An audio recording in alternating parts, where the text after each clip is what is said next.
Et salut, bienvenue dans un nouveau vlog lecture. Je vous reprends, on est le dimanche 4 février. J'ai terminé un livre depuis le précédent vlog et je voulais vous en parler. Il s'agit de La Vallée de Bernard Minet aux éditions Pocket. Donc c'est le tome 6 des enquêtes de Martin Servaz. Et comme vous le savez si vous me suivez, c'est une saga que j'aime beaucoup.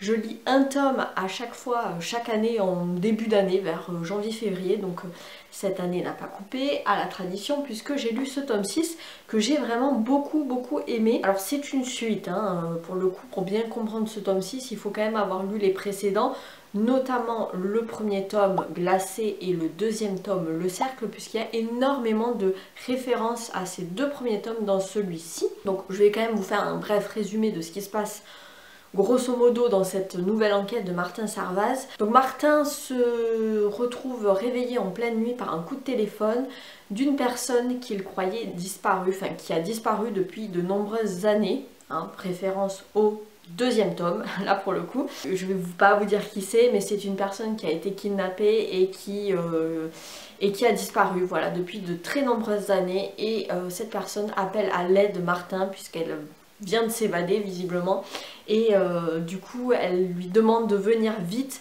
dans une petite commune, une vallée dans les Pyrénées, donc à Aigues-Vives. C'est une vallée avec quelques habitants, etc. Donc ni une ni deux, Martin se précipite, il va dans cette vallée, il va essayer de fouiller la forêt, il arrive en pleine nuit évidemment, il va sonner, il va toquer à la porte de l'abbaye pour demander de l'aide auprès des moines, pour essayer de quadriller un petit peu la zone et de voir s'ils trouvent des indices dans la forêt. Évidemment, ils ne vont rien trouver.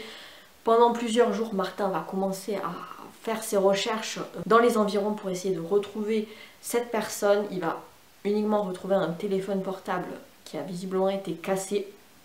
Lui, il mène sa petite enquête, mais en parallèle de ça, il va y avoir des meurtres qui vont être perpétrés dans cette vallée.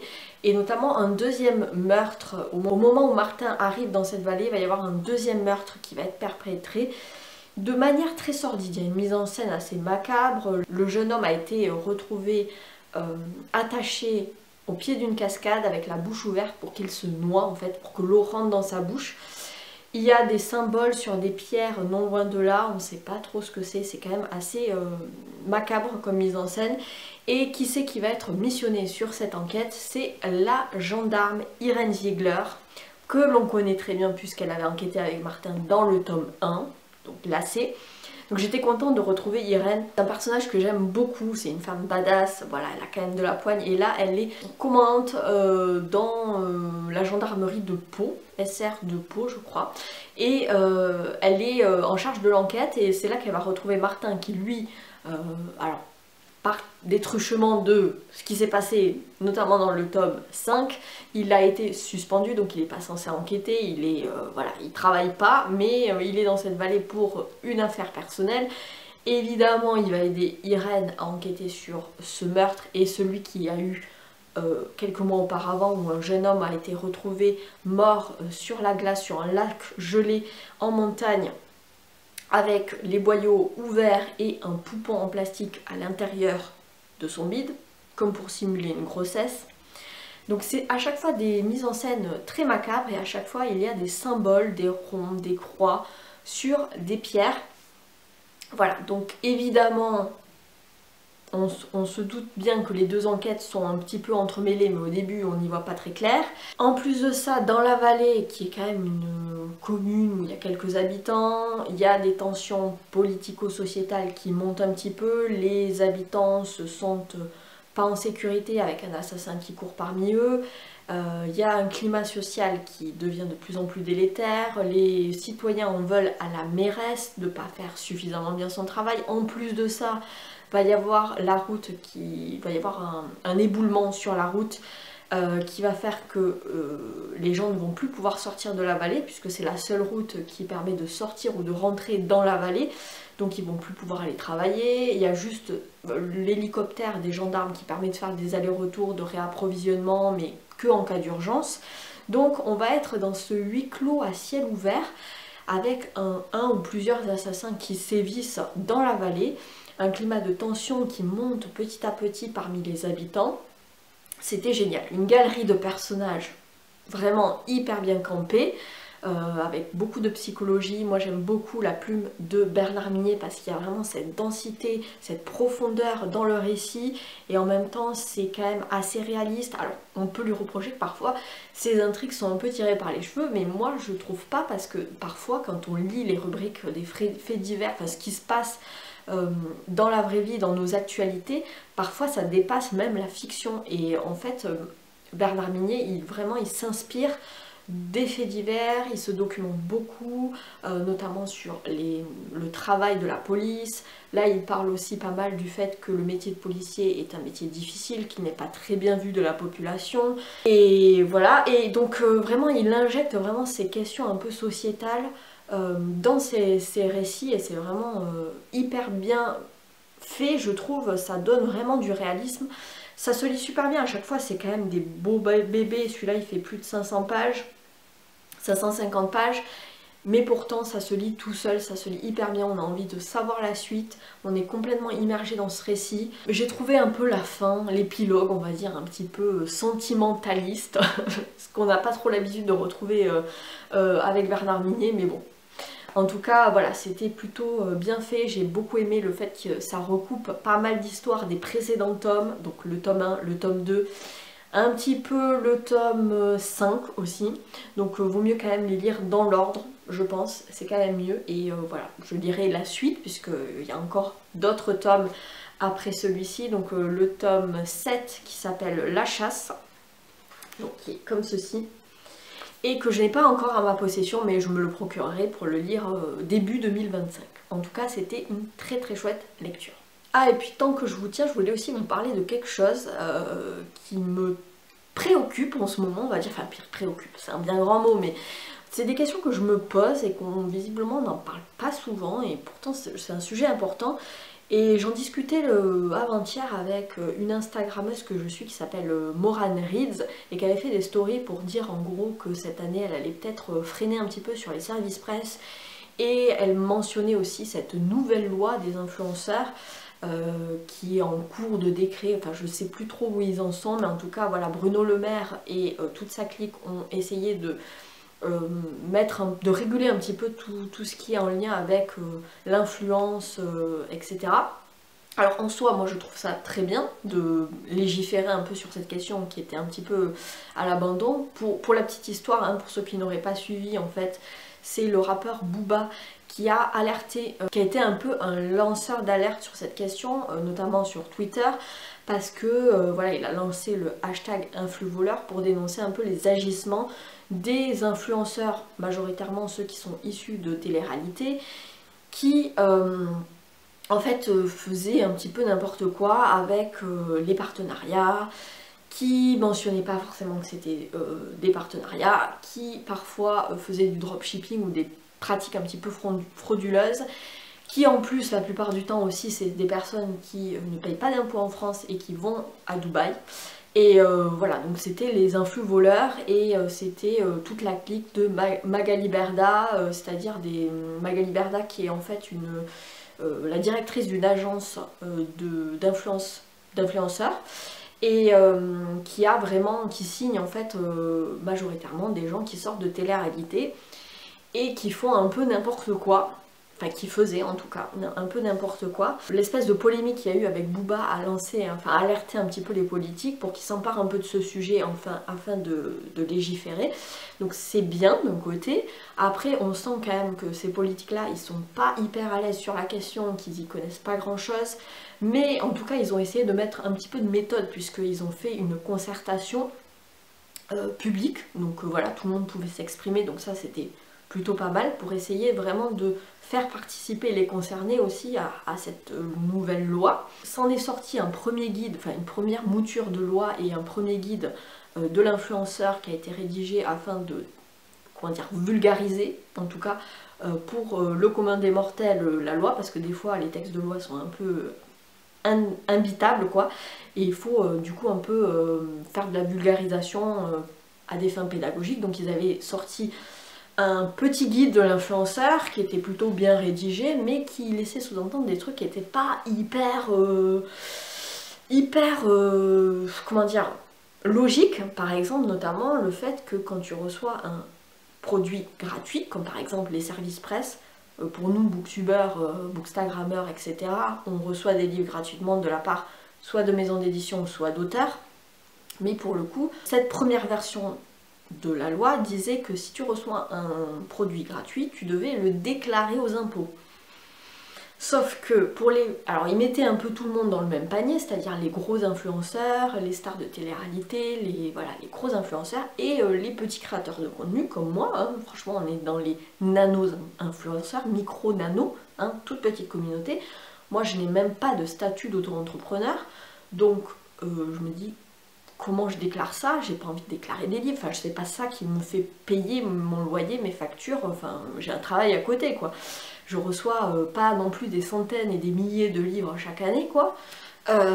Donc je trouvais ça un peu abusé. Mais bon, et en fait, j'ai vu, ce qui m'a un peu rassurée, c'est qu'en décembre 2023, ils ont fait une mise à jour de ce guide de l'influence qui précise que, alors attends, accrochez-vous bien, hein, que si vous recevez un cadeau, enfin un produit gratuit en cadeau, si la marque, l'annonceur demande une contrepartie, c'est-à-dire un post, une story, une vidéo, un article, que sais-je, alors c'est considéré comme une promotion commerciale, donc ça doit être déclaré aux impôts par l'influenceur.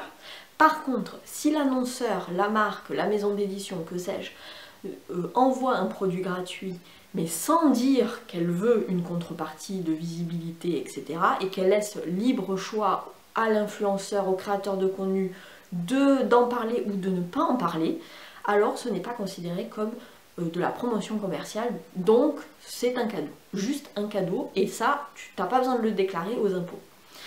Donc, j'étais là, au moins il y a ça, donc vraiment maintenant, il faut que les maisons d'édition, les auteurs, qui veulent envoyer des services presse aux créateurs de contenu littéraire, enfin en tout cas ne disent plus service presse, peut-être qu'il ne faut plus dire le mot service presse mais cadeau, livre offert. Ces maisons d'édition ou ces auteurs qui veulent envoyer leurs livres, il ne faut pas qu'ils précisent comme quoi ils demandent à ce qu'on en parle.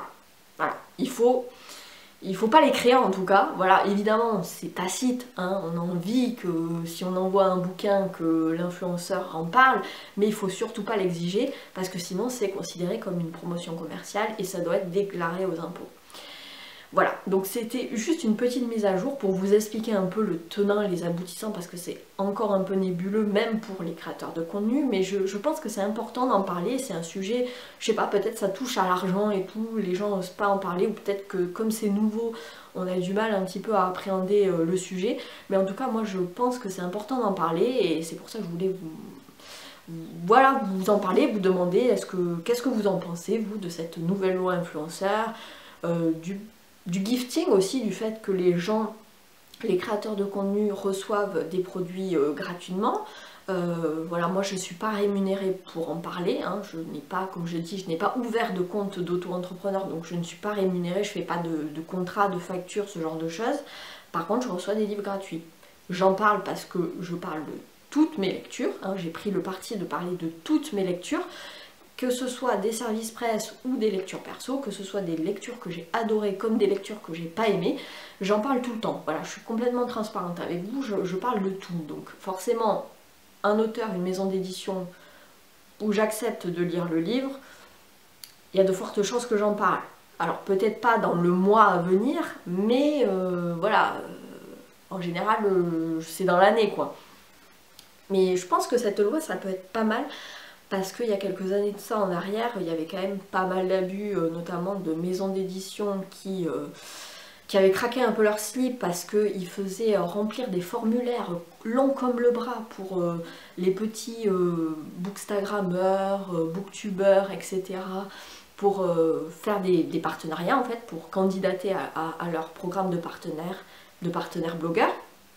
Et par contre, qui avaient des exigences, hallucinantes, comme par exemple lire toutes les parutions qu'on envoie dans l'année, de les chroniquer sous un mois, de dire tel ou tel argument, de publier tel jour, telle heure, tel hashtag, etc., etc. Ça, c'est des contraintes. S'il y a des contraintes, des exigences de la part des maisons d'édition, alors c'est un travail, donc ça doit être rémunéré. À partir du moment où tu as des exigences, tu dois faire un contrat. de travail. Voilà, c'est tout. Pour moi, c'est simple. Si tu envoies un livre gratuit, mais par contre que ben, t'as pas envie de rémunérer l'influenceur, dans ce cas-là, ben, c'est au libre choix de l'influenceur de chroniquer le livre ou de ne pas le chroniquer, de le chroniquer dans un mois ou dans un an, peu importe. Voilà, c'est vraiment, c'est ça qu'il faut comprendre, c'est que s'il y a des exigences, c'est un travail, donc c'est rémunéré. Si c'est pas rémunéré, alors pas d'exigence à avoir. Et ça c'est bien parce que vraiment il y a eu des maisons d'édition dans le passé qui ont vraiment abusé en exigeant des trucs mais hallucinants de petits créateurs de contenu dont c'est même pas le métier quoi. Enfin on fait ça par passion, par hobby et qui vraiment capitalisaient, jouaient sur la passion des gens pour la lecture et c'était terrible.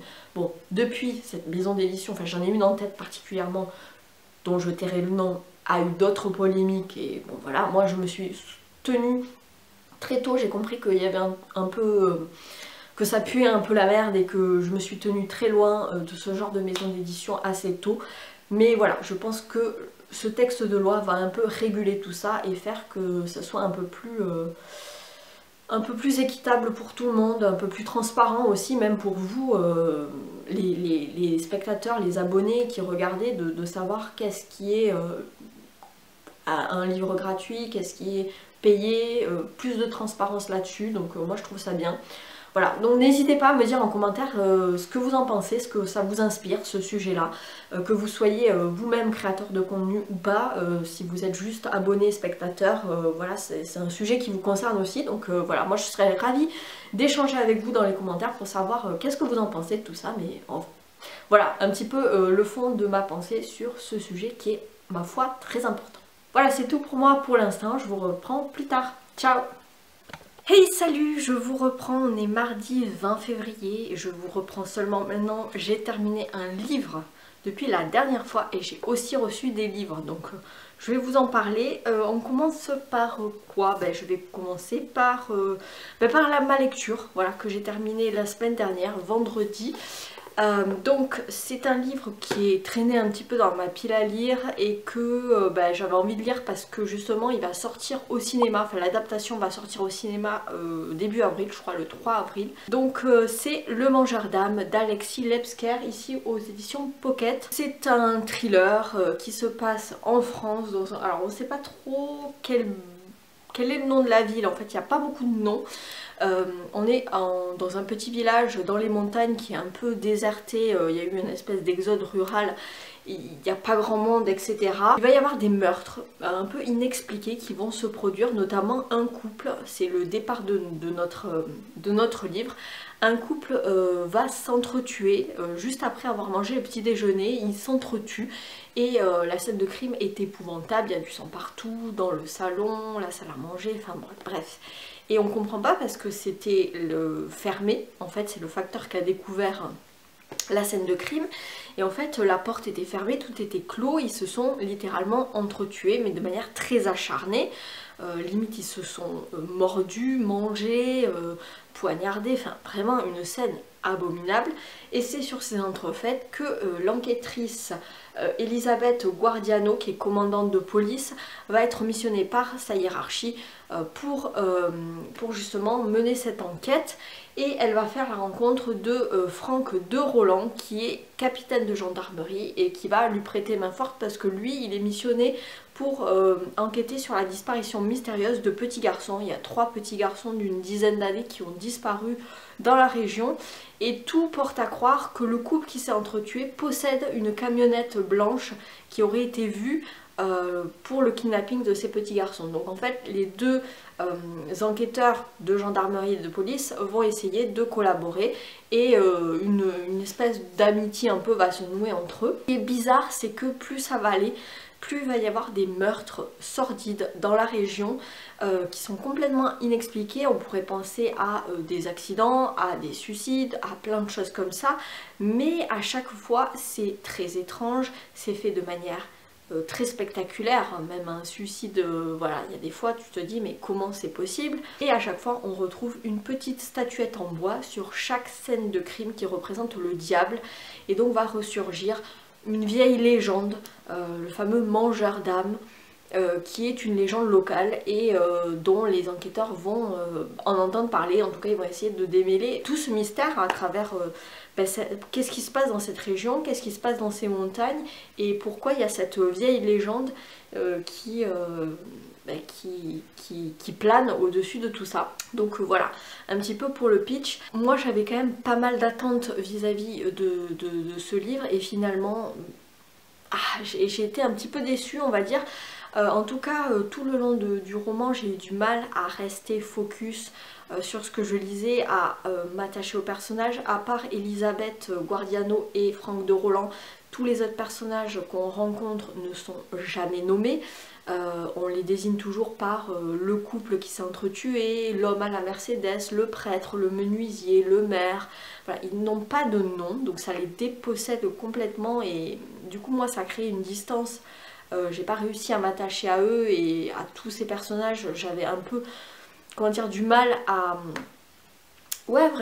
m'attacher à eux et à avoir quelque chose à faire de ce qui pouvait leur arriver. Finalement je m'en fichais un peu. Il faut dire qu'Alexis Lepsker, et j'avais déjà constaté ça dans son précédent livre que j'avais lu, c'était et avec votre esprit, que j'avais bien aimé, mais j'avais trouvé qu'il avait une plume très froide, très distante, presque clinique en fait.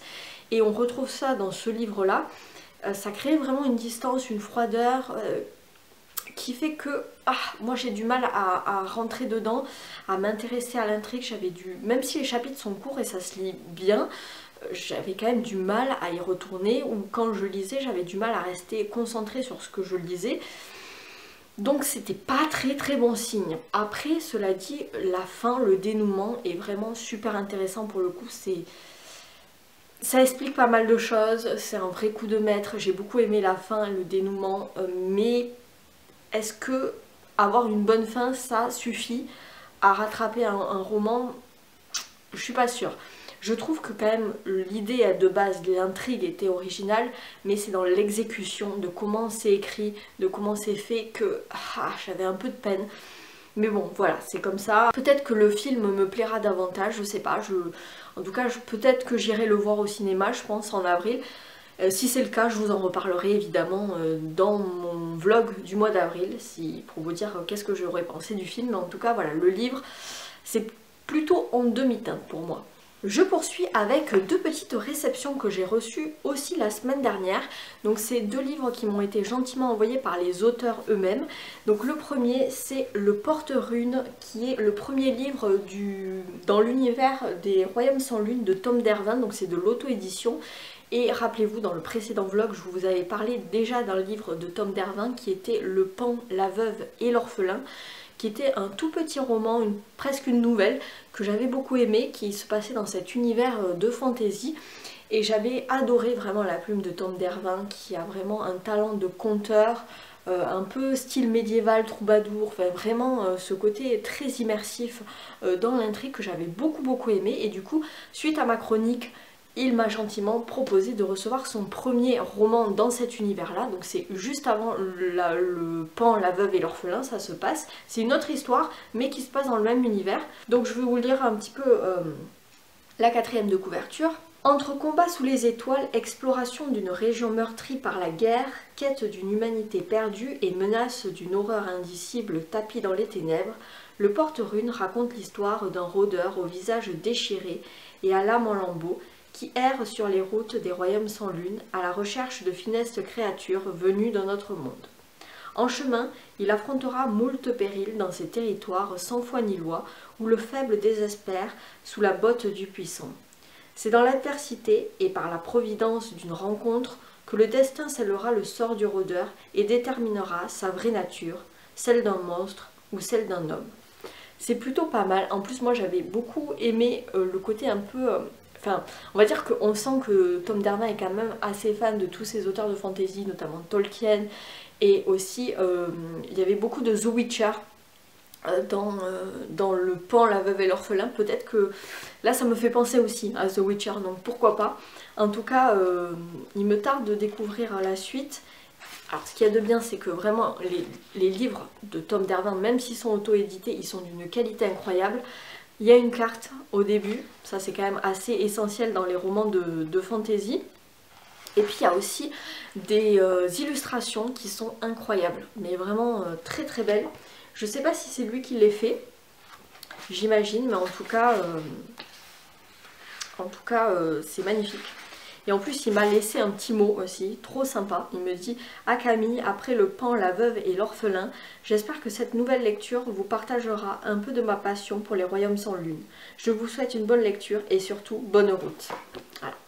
Donc c'est super. Et puis il faut savoir que l'auteur a aussi une chaîne YouTube dans laquelle il conte, enfin il narre ses histoires à l'oral. Donc et en plus il a une voix mais qui est tellement enveloppante, très grave, qui colle parfaitement à son univers.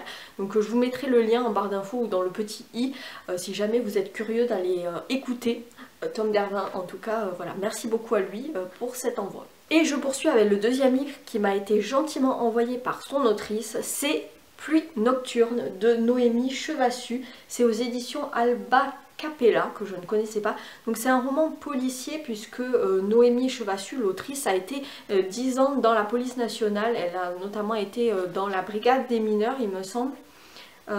Oui c'est ça, brigade de protection des mineurs à Créteil. Et du coup j'ai accepté de lire son livre parce que je me dis en tant qu'ancienne flic, je pense qu'elle doit mettre quand même du réalisme dans son récit. Donc je vous lis la quatrième de couve. Dans la nuit du 1er avril 2019, le filet de voix d'une femme désespérée murmure au téléphone du standard police secours. Je viens de la tuer. Fait divers tragique ou acte de démence. Un début d'enquête qui s'avère difficile pour Olivia Belloc, capitaine à la brigade des mineurs de Créteil. Sensibilité, professionnalisme, persévérance et solidarité féminine, elle a beau faire appel à tout ce qui la définit, cela ne suffit pas. La transgression des règles et de la hiérarchie doit prendre le relais. Apparemment, voilà, c'est un polar qui est féministe, d'après ce que m'a dit son autrice, et qui va faire voyager jusqu'au Japon, donc voilà, jusqu'à Tokyo. Donc voilà, pourquoi pas. Par contre, je vous avoue que la couverture, c'est pas ça qui m'a attiré, hein, parce que vraiment, la couverture, je la trouve flippante et pas très jojo. Je sais pas si ça a été fait avec l'IA peut-être, l'IA de 2022 peut-être, de l'époque où c'était pas foufou. Mais je sais pas, ce choix de couverture, moi ça m'attire pas du tout. Mais en tout cas, on espère que ce qu'il y a à l'intérieur est mieux, hein. Voilà. Voilà, c'en est tout pour moi pour le moment. Je vous reprends plus tard. Ciao. Hey, salut, je vous reprends. On est jeudi 22 février et j'ai reçu les petits paquets dans ma boîte aux lettres. Bon, je sais déjà ce que c'est, hein. Mais j'étais très contente que ça arrive enfin parce que ça faisait quand même plus d'une semaine que je les attendais. Et donc, ben voilà, ma bonne résolution de vider ma pile à lire a pris un plomb dans l'aile avec 2 livres supplémentaires. Mais bon, que voulez-vous, c'est comme ça, c'est la vie. Donc le premier qui nous vient des éditions Tornada. Donc je fais un petit unboxing avec vous. Alors, il s'agit de L'ombre du prédateur de Gérard Sarian. Donc c'est aux éditions Tornada, qui m'a aussi envoyé comme d'habitude un petit marque-page pour aller avec. Et donc j'ai accepté ce livre parce que j'avais beaucoup aimé le précédent de l'auteur qui s'appelait... Est-ce que j'ai la liste? Voilà, Sur un arbre perché, qui était sorti l'année dernière. J'avais beaucoup aimé sa plume qui me faisait vraiment penser à du Bernard Minier. Donc j'ai très hâte de voir un petit peu ce que ça va donner. Apparemment son précédent avait reçu des prix. Il a reçu le prix des lecteurs Gouttes de sang d'encre, le prix Coup de cœur Chapollard et le prix Noirceur. Donc c'est pas mal. Noirceur, ah, j'aime bien le jeu de mots, c'est noir, plus loin sœur comme sister.